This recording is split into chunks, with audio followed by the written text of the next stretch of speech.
So, you ever play a game that immediately makes a great impression? The kind of impression where you're 2 seconds into thumbs on sticks and you're already thinking, okay, they're cooking with this. Then the fastest hour of gameplay goes by, and before you know it, you're 1000% sold on the title. If you're answering no to that, then you need to get your hands on Windblown. Released onto early access today, Windblown is an action roguelike coming from the team behind Dead Cells and featuring 3-player online co-op.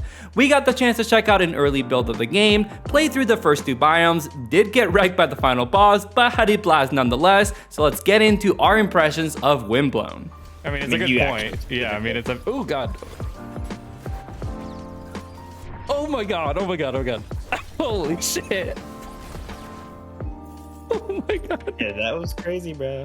For a game built around lightning fast speed, Windblown wastes no time getting you into the action. You'll start the game by picking your animal avatar. I picked the cool basilisk guy. Then you're thrown into a run teaching you the basics of combat. I'll get into some details in a minute, but basically you have a super fast dodge and can slot in 2 weapons and 2 grenade-like throwables.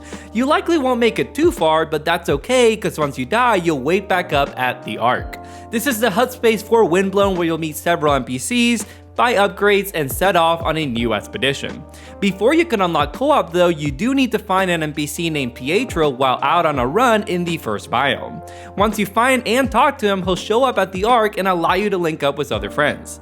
Linking up is fairly easy. One player opens up their lobby and hosts, allowing other players to join either by code, or if you're friends on Steam, the lobby will simply show up. Everything you do in a friend's lobby will transfer over to yours as the game has full shared progression.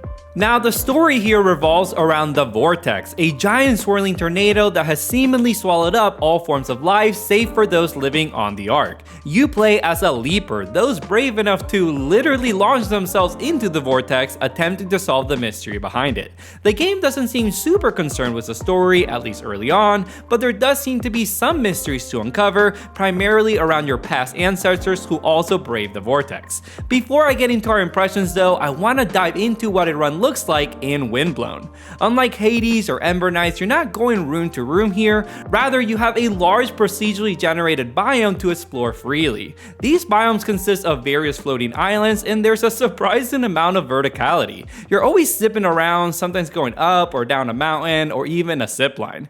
Since there's no real barriers, in theory there's nothing stopping you from running past all the enemies and tackling the boss at the end. Of course, that wouldn't be the best strategy as you'd be missing out on loot and various currencies. Like most roguelites, you have a run-specific currency here called shells and a post-run currency called cogs that lets you buy long-term upgrades.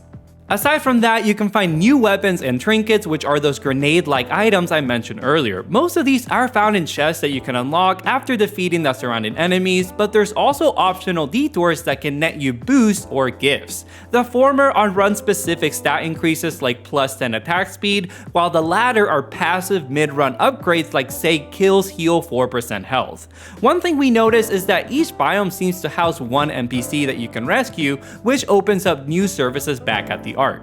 Putting all of that together, the basic gameplay loop of Windblown revolves around going on an expedition, rescuing NPCs, getting more powerful by gathering gear, trinkets, and gifts, taking on the final boss, and moving on to the next biome to do it all over again. Of course, if you die, then you go back to the Ark, buy new upgrades, and hopefully have a better shot next time. So with all that out of the way, let's dive into how this all plays in co-op.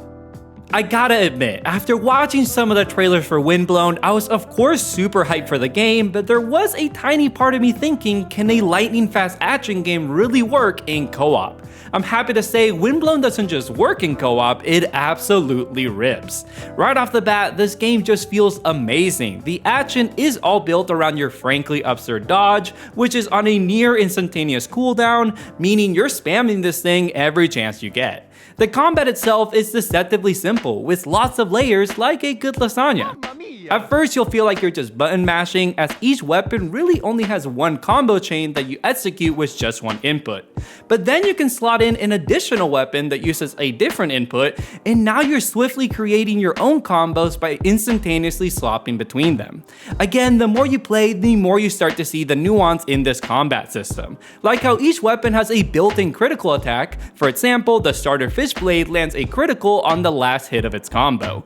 Certain weapons even let you pull off a special move if you hold the respective attack button. Pulling this off with the Raven Blade launches your character into the air as they slam down with their blade. This move is so sick, by the way. The last layer to the lasagna, yes, that wasn't just a throwaway comment, is the new actions you can unlock as you progress in the game. The first one is called Alter Attacks, and basically it lets you trigger a bonus super move from your secondary weapon after completing a combo string with your primary one or vice versa. So success in Windblown is found in using all these tools in your arsenal and learning to do so at breakneck speed. But just because this is some whiplash-inducing action doesn't mean you can't work together. There's of course the tried and true tactics like stacking damage on one enemy, calling out incoming attacks, and grouping up for a heal, but that's just the beginning. There's more advanced tactics like if you both do enough damage to an enemy during its brief wind-up animation, you can actually cancel its attacks, stunning it in the process and leaving it open for even more damage. It's a risky move, but worth it if you can pull it off. Another one of those special actions that I mentioned earlier is called Crystallize, and this one comes real handy in co-op. Crystallize lets you land a cool execution once you've dealt a ton of damage to a larger enemy. Other than a showy execution, it merely turns the enemy into some resources to use back home. But when you get certain gifts that add on additional benefits like gaining +10 shield every time you land an execution, suddenly this becomes way more viable, especially since you can both proc it and also land dual executions. Naturally, that's pretty sick when it happens, but honestly, firefights in Windblown are full of those dopamine-inducing moments. Last thing I want to touch on here is build variety. There's only around 10 or so weapons in the game, but there's some really unique options like some kunais that can stack a cursed debuff, letting you trigger an explosion by holding the attack button when you stacked enough of those curses. There's also a crossbow that has like a little rhythm game to landing those critical hits.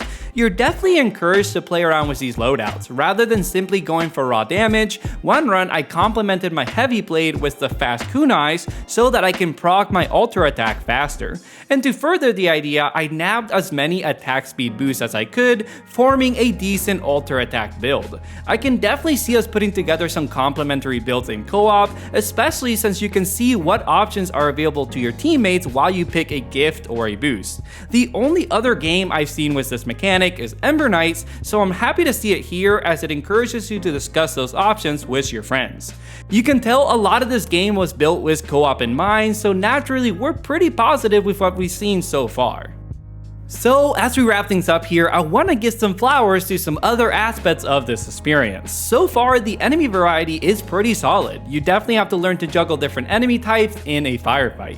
And even though they move almost as fast as you do, their attacks are telegraphed enough for you to learn and exploit their movesets. The action is never super overwhelming, despite how fast and frantic it all feels. There's not a lot of visual clutter, which brings me to some praise on the overall art direction. The isometric look finds a nice balance of colors and plays with some cool camera angles from time to time. It has like an old school polygonal look that I grew to love. The thing I'm left wanting more of is Windblown's story. So far, the narrative has largely set in the background, but they're definitely setting up some sort of mystery around the vortex and what these sentinel robots are. They have plenty of time to build on that though in every other aspect of Windblown, as the game is starting its early access journey today. With 5 biomes available and a pretty tough second boss, I think Windblown is poised to keep us playing into the wee hours of the night. After all, who could say no to one more run of this? That's all for today, guys. Thanks for watching. If you're playing Windblown yourself, give us your thoughts on the game by sounding off in the comments below. If you're new to the channel, we cover all things co-op games. And if you like co-op rogue titles, then make sure you subscribe, as we're working on a list video compiling our top picks in the genre. Lastly, a big thank you to our Patreon producers who keep the channel running. We'll catch you next time on another episode of the Co-op Bros.